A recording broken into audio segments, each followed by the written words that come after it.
najprej torej Štajerka, ali kaj, Mariborčanka, potem Slovenka, potem pa Evropejka.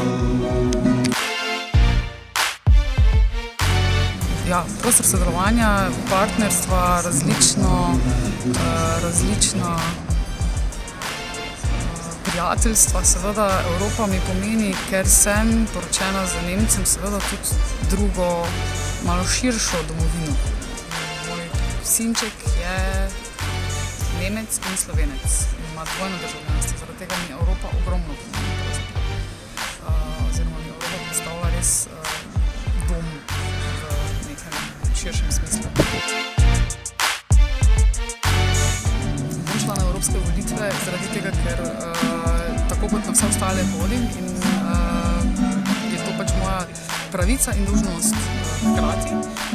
In s tem sem prepričana, da vseeno vse malo soustvarjam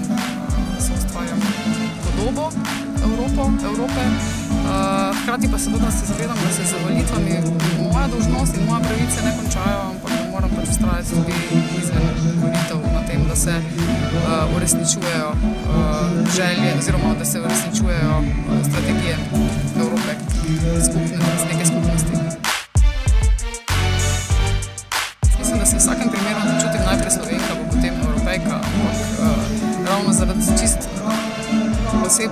osebne vpetosti, pa profesionalne vpetosti, definitivno, ja, najprej Slovenka, najprej torej Štajerka, ali kaj, Mariborčanka, potem